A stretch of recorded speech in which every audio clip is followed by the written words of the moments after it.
تعنا قبلنا زخبركم من زخبركن انت ملكت قدست نوانا والمعبالسات ساعات هجنا لكم قريبنا لنا بدلواتنا تكتاتلو كم تلمود مع بيت سبك تكونوا بمعدام حزنا بزبزراب كنقبل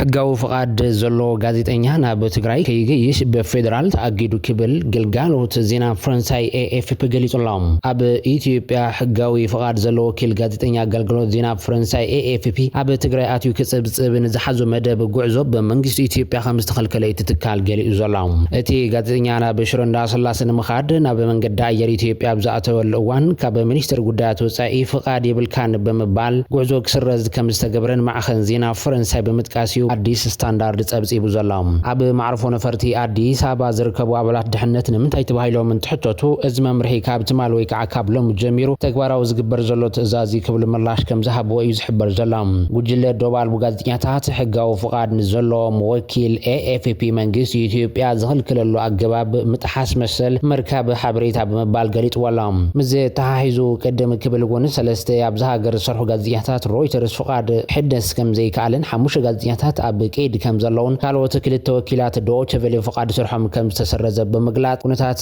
ዓውድ ሚዲያ ዝሃገረ ብተሓሳስ ብርክ በጽሕሎ በመባልዩ ዜና መላኺቱ ዘላም አባላት ጸጥታ ኢትዮጵያ አብ ድሮ ጆኖሳይዳዊ ኩናት ወንት ሆነ ጋዜጠኛታት ናብ ትግራይ ከይዶም ነቲ መንግስት ዘይሕጋው ዝብሎ ክልላዊ መረጻ ከይስንዱ ብነፋሪት ምብራር ከም ዝኸልከሎም ዝዝከር ኮይዶም መንግስት ቀዳማይ ሚኒስትር አብይ አሕመድን ኢትዮጵያና ብዝሓሸ ክፉት ምዕራፍ ከሳገራ ብዝፍትነሉ ዘለዋን አብ ትግራይ ዝተገበረ መረጻ ገም ኮይኑ ወሎ ክብሉ ናይ ውሽጥ እንደገን መራኸብ ተሓፋሽ ጸብጺቦና ኤን አብይ አሕመድ ናብ ስልጣን መምጽኡ ን27 ዓመት ንጥምረት መንግስታት ፓርቲታት ኢትዮጵያ ዝመርሕ ህወሓት መንግስቲ ብምኽንያት ኮሮና ቫይረስ ነቲ ሃገር መረጣ ምስጋሩ ብተሪር ክቃወም ጸኒሕሎም ንክላው መረጣ ንምኽልካል ዝግበር ዝኾነ ፈተነ ድማ ከም አዋጅ ኩናት የዝቆጥሮ ክብል ምግላጹ ዝከርዮም ጉጅለ ሰብአዊ መሰል ነጻነት ፕረስን ነቲ አብ ልዕሊ ሪፖርተራትን ጋዜጠኛታትን ዝተወስደ ምክልባት በመኾናን ከምቲ አብ ትግራይ ዝካየድ መረጣ ዝበለ ፍጻሜታት ንምሽፋና ሀገራው ዘቤታውን ሚዲያታት አዝዮ ገዳሲ በመባል ወነም ዝገልጾም ላቲሺያ ባደር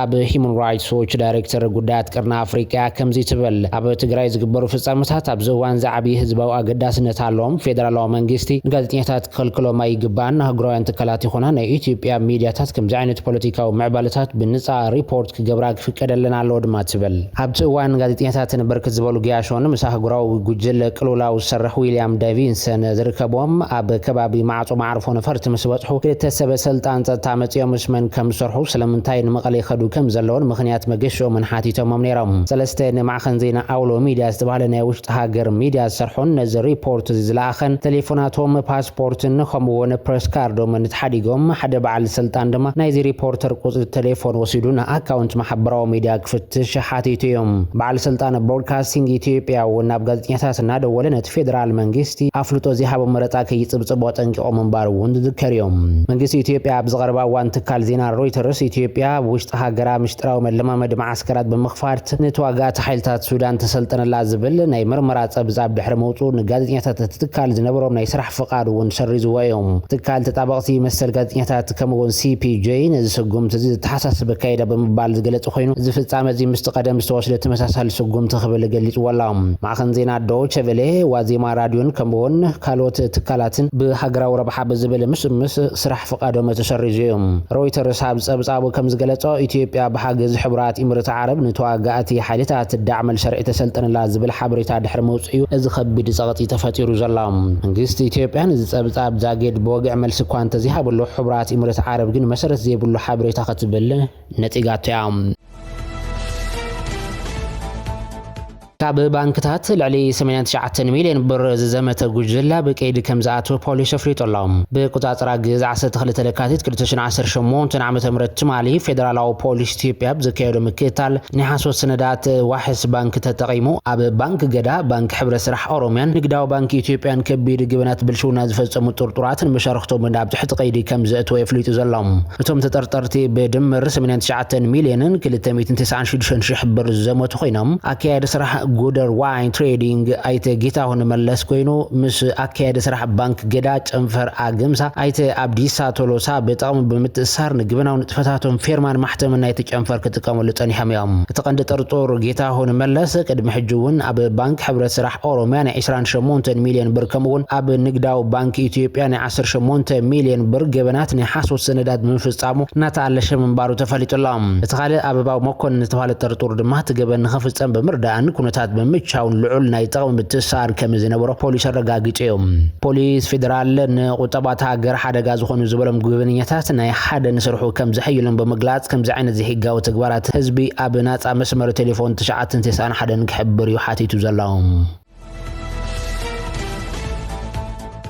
አሜሪካ ብልዕሊ አዘዝቲ ንሶታ ድሮ ጉጅለ ሓይልታት ዝጽውሃ በደገፍ ሱዳን ማዕቀበን ቢራላም አሜሪካ ብልዕሊ ሰለስተ ንሶታ ድሮን አዘዝቲ ሓይልታት ዝጽውጽ ደገፍ ገዳ ዘንበረት ቶም ሰለስተ አዘዝቲ ን18 ዋርሕ ዝቀጸለ ጅምላው ቅትለትን መቆጻር ኤልፋሽርን ብዘሎም ተራቲ ጉጅለ ስርዓቶን ሰፍሒን ቅትለት ከም ዘካየደ ከሲሳም ክፍሊ ገንዘብ አሜሪካ ነቲ ማዕቀብ ኣብ ዘንበረሉ መግለጺ አርኤስኤፍ ኣብዋን ከበባን መምራኽን አልፋሽር ዘስካሕክሕ ወፍርን ብሄራዊ ቅትለትን ስቅያትን ጥሜትን ጦታው ዓመፅን ፈጺሙ ክብል ይከሲሱ ዘላም እተኸፍሊ ወታደራት አርኤስኤፍ ስርዓታውን ሰፍሒን ቅትለት ማእሰርትን ጦታው ዓመፅን ከም ዝፈጸሙን ሲቪላት ሓዊሹ ብዙሓት ሰባት ከም ዝቀተሉን ይሓቢሮም እቲ ጉጅለ ብዓሰርታት ሸሓት ሬሳታት በመቅባር በመንዳድን በመጓሓፍን መርትዖታት ጅምላው ቅትለት ንምጥፋእ ኣብ ስርዓታው ወፍሪ ከም ዝተዋፈረ ይከሲሶም ካብቶም ብኽፍለ ገንዘብ አሜሪካ ወይ ድማ አሜሪካን ትሬዠሪ ዕላማ ዝተገብረሎም ሰባት ሓደ ብርጋደር ጀነራል አርኤስኤፍ እተኸፍሊ ዝበሎ ዕጡቃት ሲቪላት ክቀትል ብስእሊ ዝተቀድሐ ከምውን ሜጀር ጀነራልን አዛዚ አርኤስኤፍን ይርከቦም ክብል ጸብጻብ ሮይተርስ ይተመላኺቱ ዘላም መንግስቲ እንግሊዝ ወን እንተኾነ አቀደመ ቢሉ ቅድመ ዋርሕ ኣብ ልዕሊ ላዕሎታ አዘዝቲ ሓይልታት ወሃበ ደገፍ ገዳም ቢሉ ነይሮም እቲ መንግስቲ ኣብ ሱዳን ኢልፋሽር ኣብ ዝተፈጸመ ግፍዒ ተሳቲፎም ናይ ዝበሎም ላዕሎታ አዘዝቲ ሓይልታት ዝጽውጽ ደገፍ ኣብትን ምንቅስቃሳቶም ኣጊዶም እቲ ገዳብ ኢልፋሽር ኣብ ዝተፈጸመ ጅምላው ቅትለትን ጾታዊ ዓመፅ እውን ቱሎም መጥቃዕቲ ሰላማውያን ሰባት ብምፍጻም ክፍጸም በምግባርን ኢድ ነይሮም ንዝተባሃሉ 5 ላዕሎት አዘዝቲ ዘተኮረ እዮም ጸሓፊ ጉዳያት ወጻኢ ዓዲ እንግሊዝ ዴቪድ ኩፐር መንግስቶም ኣብ ኤልፋሽር ንዝፈጸሙ ግፍዕታት ዘሪኡ ምስልታት ሳተላይት ከም ዝረኸበን ካልኦት ተወሰኽቲ መርትዖታት ከም ዝሓዙን በመጥቃስ ከም ዚኦም ዓይነታት ገበን ዝፈጸመ ኣካል ከይተቐጽዐ ክሓልፍ ከም ዘይግባእን ንቐጻሊ እውን ከም ዘይቀርየሉ ነፍሊጦም ነይሮም እዮም ንምራሒ አርኤስኤፍ ሓምድን ደግሉ ሓዊሱ 5 ላዕሎት መራሕቲ ሃፍቲ ከም ዝኣገደን ምንቅስቃሶም ከም ዝገደበን ዘፍለጠ መንግስቲ እንግሊዝ ንኩናት ተስዒቦ ብሱዳን ተፈጢሩ ዘሎ ኩለ መዳያው ቅልውላው ንኸብቅዕ ከም ዝሰርሕን 150,000 ህዝቢ ትበጽሕ ክኸውን ናይ 21 ሚሊዮን ዩሮ ሓገዝ ከም ዝገብርን እውን መግለጽ ጉዳያት ወጻት ሃገራነ ጢርዮም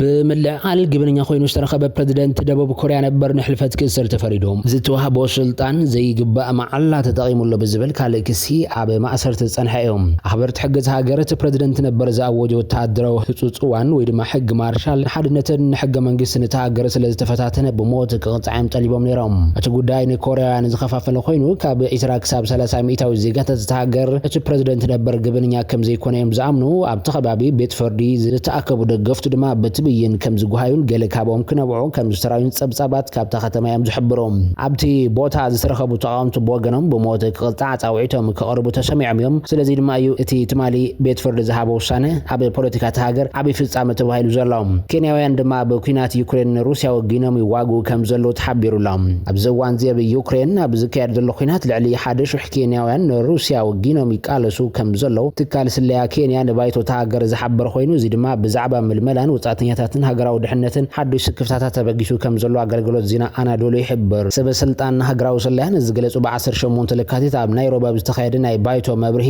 ናበላት ባይቶ ብዛዕባ ናወስኸ ዝኸይደ ዘሎ ቁጥር ናይቶ ምናብ ዝቕጽል ዘሎ ጎንጽ ንምጽንባር ናይ ወጻ ሃገራት ክጓዓዝ ዝሓት ብዘሎ ዜጋታት ተጠንቂቖም እቲ ሰበስልጣን ስለያ ሩሲያ ዝቐርበ ዳሕርዋይ ኣሃዛት ካብቲ ኣብ ወርሒ ዳር 2025 ርኢ ወሰኽ ዘርአያ ኮይኑ ሚኒስተር ጉዳያት ወጻ ኬንያ ሙሳሊያ ሙዳቫዲ ድማ ኣብቲ ጎንጽ የኣስታት 200 ኬንያውያን ሩሲያ ይቃለሱ ከም ዘለውን ኣባላት ባይቶ መብርሂ ይብሎም ኢራናዊ መንፈሳዊ መራሒ ንኣሜሪካ ሕዝቡ ንመጥንቃቕ ቀፂሉሎም ኣሜሪካ ብርክት ዝበላ መራኽብ ኣፅዋር ናብቲ ዞባ ተፀጋዕሉ ዘላ እዋን መራሒ ኢራን ድማ እታ ሃገር እትገብሮ ዝኾነ ይኹን ውሳነ ኣብ ልዕሊኣ ከቢድ ክሳራ ከወርድ ክብልዮም ተሓንዮም ዘሎም ኣሜሪካ ን47 ዓመታት ንኢራን ክትጥፋ ኣይከኣለትን ኣብ መጻኢ እውን ከምኡ ክትገብር ኣይትኽእልን እያ ክብል ድማ እዩ ተዛሪቡ ዘሎም እቲ መንፈሳዊ መራሒ ኢራን ኣብ ሃገሩ ኮይኑ ነዚ ዘረባ ዝተዛረበ ካልኣይ ዙርያ ዝርብ ኢራንን ኣሜሪካን ኣብ ጀኔቫ ስዊዘርላንድ እናተኻየደ እንከሎ ዝበሎ እቲ መንፈሳዊ መራሒ ብምኽንያት ዝኽሪ ሰውራ ታብሪዝ ኣብ ዘስምዖ መደረ ኣሜሪካ ነፈርትስ ክማዓር ሞሾሽ መራኽብ ኩናት ናብ ኢራን ከም ዘፀግዐት ዝጠቐሰ ኮይኑ እንተኾነ ግን በዚ ፍርሒ ከም ዘይተሰምዖ ይገሊጹ ዘሎም ንስ ወሲኹ ብርግጽ ነፈርትስ ክማዓር ሞሾሽ መራኽብ ኩናት ሓደገኛታት እየን ይኹን እምበር ነዘን መራኽብ ካብ ውሽጢ ባሕሪ ተተኪሱ ክፍንጅረን ዝኽእል ሓደገኛ ኣፅዋርሎ ድማ ኢሎም ኣሜሪካ ዝሓለፉ 47 ዓመታት ንኢራን ክትጥፍኣ ፈቲናያ ከም ዘይከኣለትን ዘመልከተ ኻሜኒ ኣብ ወጻኢ ከምኡውን ክትገብር ከም ዘይትኽእል ይገሊጹ ዘሎም ኣሜሪካ ናብ ማዕድን ይትቀረበት ኢራን ወናኒት ኒውክሌሳዊ ሓይሊ ንኸይትኸውን ምግባር ምዃኑ ትገልጽ ምህላዋ ጠቒሶም ወሲኹ ድማ ንሰላም ናብ ማዕድን ይጥና ኸድካ ከተብቅዕ ኣቀዲምካ ንውፅኢት ናይ ተደረደር ምግማት ጌጋን ዝሕፍርን እዩ ድማ ኢልዎም ኣብ ጀኔቫ ዝርርብ ኢራንን ኣሜሪካን ኣብ ዝጀምረሉ እዋን ኢራን ናብ መጻበብ ሆርሙዝ ወተሃደራዊ ልምምድ ቀፂላ ኣላ ፀብጻባት ከም ዝሕብርዎ ድማ እቲ ልምምድ ነቲ መጻበብ ንሰዓታት ክዕጾ ገይርዎሎም ዝኸበርኩምን ዝኸበርክን ተመልከቲ ሓበሬታታት ሰዓት በዚ ኸምቢትና ኣብ ዝቕፅል ብሓደሽቲ ምዕባለታት ንራኸብ ክኸውን እዩ ሰሰናይ ድምነልኩም